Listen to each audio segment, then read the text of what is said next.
باباجان میدیا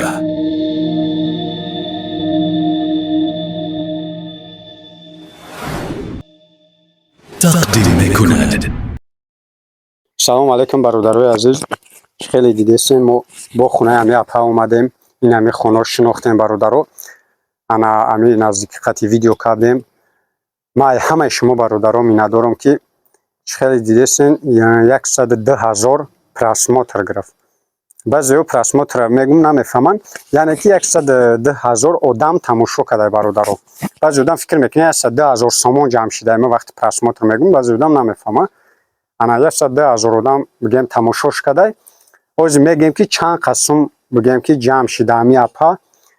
انا کدومی که چانس میخیر کردین الله خیری همه تقبل کنه. خیر با اپا اوز خودش هم گپ میزنه. انا ویدیو را خواهش میکنم برادر تا آخر تماشا کنین. خیلی که این اوار اپا را پرت افتادیم دستگیری کردین. قریب 3,500 لایک موندین. گرم است برادرو دوشیه مثال دستگیری کردین همه میندارم. امی لایک شما سبب شد که امی ویدیو بگیم 110,000 پراسموتر گرفت. انا میشنی لایک مونه که شتاب 5 شوه آدمایی که خیر کردن ببینن بفهمن که چند قسم جمع شده.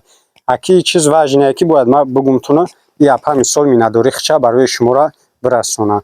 خب برادرو لایک که مونده باشین هزار رحمت برای لایکتون. درش تماشا میکنیم و میگیم که امی اپا چند قسم جمع شد.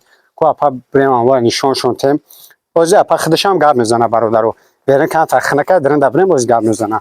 машинатон шукрин ана дар состоянии нағз акаҷо метон шукрин баландиша ина метон шукрин бисёр дар вазъияти нағзай фавран фурӯхта меша метон шукрин дермеша ина ҳама чизо ина метон шукрин дар вазъияти нағз ана кай ана фавран фурӯхта меша метон шукрин ина марҳамат дар зери ҳамин навор ана номери телефон навиштагия марҳамат метон шукрин бисёр ана қулай ба нархи арзон дода мешавад фавран марҳамат муроҷиат кунед дар зери навор номери телефон навиштагия ина марҳамат баландин марҳамат интизорем.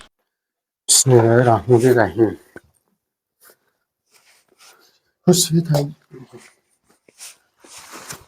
Ya bismillah. İşi kuyacağım. خب برادرو انا امی خونه که نشون دادم بگم که در او ویدیو ما فهمونده بودیم که خونه در چی وضعیت هست. خونه وضعیتش به حد بیزه باید نام گرفتگی بگیم امی سال چپ میشه و انیقه امی سال چپ میشه پانی تمام کگه خیلی خونه پیشنش نشون دادیم که با دستگیری مردم چقدر شده بود.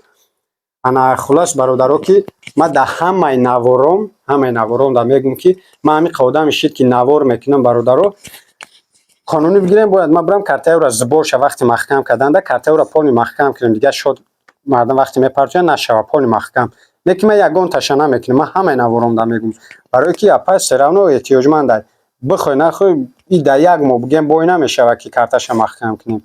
برای همی برادرو کدامید که همون نوار با تماشا میکنین یا این نواری که از ما این کدستیم میتونه خیرتون برسونیم برادرو برای که خونه را وضعیت چه دیده بودین در چی حالت های برادرو. خلاص شوهر شنی دیدین که در چی وضعیت بود در اون ویدیو که 110 پراسموتر گرفت 110,000 پراسموتر انا موده هست برادرو کدومی ندیم بدون تماشا کنین. ما در یکم کامنتاریا انا میمونم اون ویدیو را بدون تماشاش کنین. انا برادرو از نشون میتیم یا اپا اول خودش مینداریش با همتون میرسونه کدومی خیر کده بود. انا بعد بگیم که این همیجا چند قسمه این همی همش خیری کدگی شما برادرو انشالله که کمک خوب کردین. انا از اپا خودش یک گپ زنه که اپا همین نفرای خیر کردن که چشون گفتنیم. اولا سلام علیکم به همه برادران غریبی. خداوند همشون اول نگهبان باشه. ای همشون میندارم این مینداری خونه به همه اما میرسونم که مرا یک یاردن کردن. خداوند وار هزار بوده. خداوند مهمان در جای باشند در پناه الله باشند. این کمک خچونه برای ما دریغ نداشتند. انشالله که خداوند مهربان با وار ایمد زیاد میته این خداوند نگهبانی همشون باشند. انا برادرو همیجا میگم که شمایی که دیدستین همشون خیر کدگی شمای انا انشالله که اپای احمد میندارای ما از شما میندارم که مثال همین نواری که ما کردیم شما به طرف نبدین بگیم که خیر ختون رسوندین.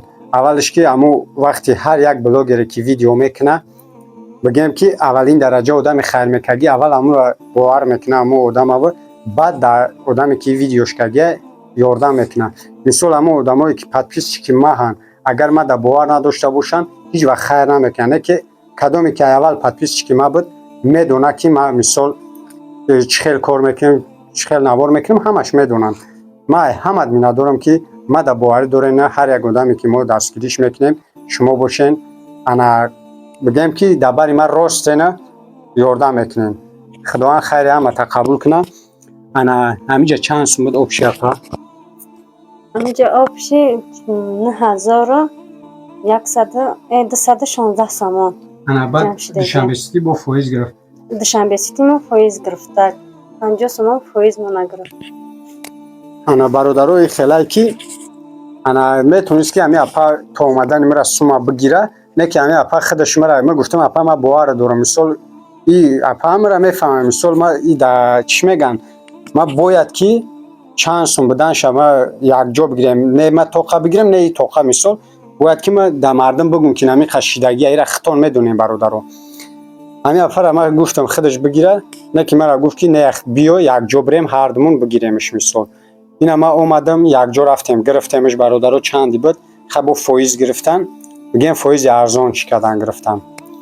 خب برادرها نه 1000 چند گفتیم؟ نه 1216 سامان بگیم همین اپدا خیر شما رسیده.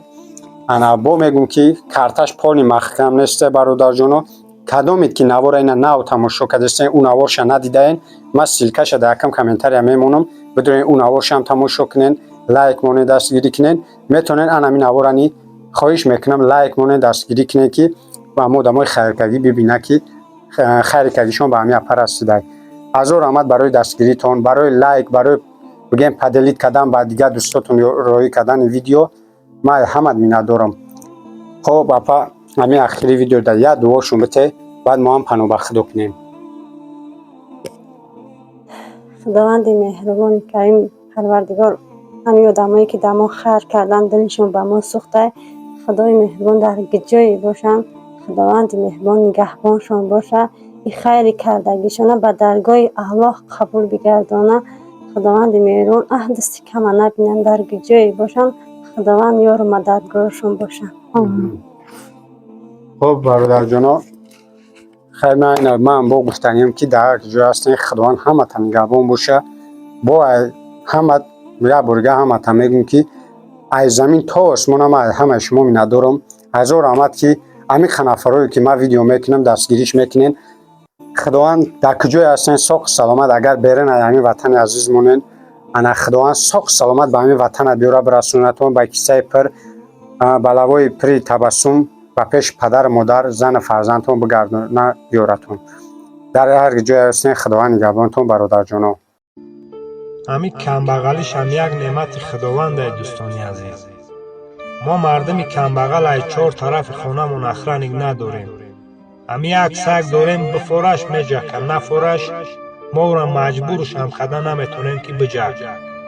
بعد همین شب تو روز همین در تریزمون هم هوی مونیم خواه کنیم همو دزدم میدونه که در خونه ما مردمی کمبغل غیر ای بل کدمن دیگه یگان چیز نیست. با همین خاطر همین زندگی تنج زندگی آسایش‌تر هم همین مردمی کمبغل میکنه دوستانی عزیز.